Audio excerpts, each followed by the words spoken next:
আমরা এই বাংলাদেশ নিয়ে যে স্বপ্নগুলো দেখেছিলাম সেগুলো আমরা বাস্তবায়ন করতে চাই, তাহলে আমাদের এই রাজনৈতিক দলগুলোকে ঐক্যবদ্ধভাবে কাজ করতে হবে। আমাদের যে কোনো একটি বিষয়ের পক্ষে বিপক্ষে কথা থাকবে, যুক্তি তর্ক থাকবে, কিন্তু দিন শেষে যেটা দেশের জন্য, দেশের মানুষের জন্য মঙ্গলকর, আমরা সবাই যেন সেটাতে ঐক্যবদ্ধ হতে পারি।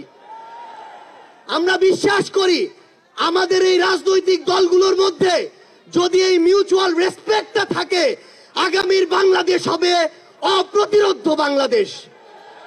আমরা আপনাদেরকে অনুরোধ করি, বাংলাদেশের সরকারি যত কর্মকর্তা কর্মচারী আছে তারা যেন আর তাদের দায়িত্ব পালন বাদ দিয়ে তোষামোদীর রাজনীতিতে লিপ্ত না হয়। আমরা অনুরোধ করি, বাংলাদেশ পুলিশ নামক যেই প্রতিষ্ঠানটিকে খুনি হাসিনা ধ্বংস করে দিয়েছে, সেই প্রতিষ্ঠানটি যেন কাজের মাধ্যমে তার গৌরবটি আবার ফিরিয়ে আনে। আমরা আপনাদেরকে অনুরোধ করি, সরকারি সকল অফিস আদালত যত কিছু রয়েছে, সে পুলিশ হোক, বিচারক হোক, আমলা হোক, দয়া করে জনগণ থেকে হাত পেতে ওই ঘুষের টাকা নিবেন না। দয়া করে জনগণের জন্য, জনগণের সাথে সামান্য স্বার্থের জন্য এই অন্যায়গুলো করবেন না। আমরা আপনাদের সামনে অনুরোধ করতে চাই, এই রাষ্ট্রীয় প্রতিষ্ঠানগুলোকে খুনি হাসিনা নিজ হাতে ধ্বংস করে দিয়ে গিয়েছে। সকল রাজনৈতিক দলকে ঐক্যবদ্ধভাবে এই প্রতিষ্ঠানগুলো সংস্কার করতে হবে। এই প্রতিষ্ঠানগুলোতে যেন সেই মানুষটি বসে যেই মানুষটি দেশ এবং মানুষের জন্য ভালো, সেই মানুষটি নয় যেই মানুষটি আমার মাইম্যান। আমাদের একটি জিনিস লক্ষ্য রাখতে হবে, আমার সামনে আমার আহত যোদ্ধারা, আমার সামনে 16 বছর ধরে বিভিন্ন রাজনৈতিক দলের কিংবা নির্দলীয় যারা ফাইট করেছেন তারা বসে আছেন। আমার সামনে আমার শহীদ পরিবার রয়েছে। এই প্রত্যেকটি গুম, খুন, বিচার বহির্ভূত হত্যা, এগুলোর বিচার যেন আমরা ঐক্যবদ্ধভাবে করি।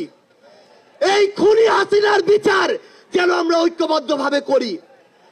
একটা জিনিস মনে রাখতে হবে, নিজেদের সামান্য স্বার্থের জন্য যেন কোনো অপরাধী ছাড় না পেয়ে যায়। কোন অপরাধীর জন্য সুপারিশ নিয়ে আমরা যেন থানায় না যাই। কোন অপরাধীর জন্য সুপারিশ নিয়ে আমরা যেন কোনো বিচারকের কাছে না যাই।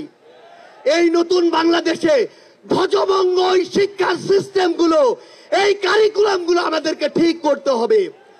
এই বাংলাদেশকে বাংলাদেশপন্থী হিসেবে গড়ে তুলতে হবে। আমরা আপনাদের কাছে অনুরোধ করি, আগামীর যে বাংলাদেশ আমরা স্বপ্ন দেখি, সকল রাজনৈতিক দল যদি ছোট ছোট স্বার্থগুলোকে একপাশে রেখে ঐক্যবদ্ধভাবে কাজ করি, তাহলে সেগুলো আমরা বাস্তবায়ন করতে পারবো। এই মঞ্চ থেকে আমরা যেন এই শপথটুকু নিয়ে যাই, এই ছোট্ট জীবন সৃষ্টিকর্তা যাদেরকে গুরুত্বপূর্ণ দায়িত্বগুলোতে রেখেছেন, এগুলো তাদের কাছে আমানত স্বরূপ। আমরা যেন এই ছোট্ট জীবনে এত বড় দায়িত্বের আমানতগুলো দয়া করে খেয়ানত না করি।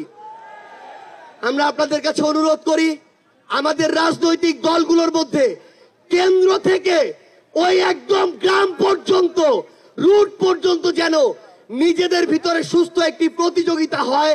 দয়া করে যেন আমরা কাউকে প্রতিপক্ষ না মনে করি। আমরা যদি যারা বড় রাজনৈতিক দল রয়েছি ছোটদেরকে ধীরে ধীরে সামনে এগিয়ে যেতে না দেই, তাহলে আমাদের মধ্যে ধীরে ধীরে এমন একটি মানসিকতা আসবে, যেই মানসিকতা হয়তো আমাদেরকে ধীরে ধীরে একটি স্বৈরাচারী আচরণের দিকে নিয়ে যেতে পারে। আমরা যেন সব সময়, আমি সহ আমরা সবাই খুনি হাসিনাকে দেখে যেন শিক্ষা নেই। আমরা আপনাদের কাছে অনুরোধ করি, আগামীর বাংলাদেশকে আমরা ঐক্যবদ্ধভাবে গড়ব।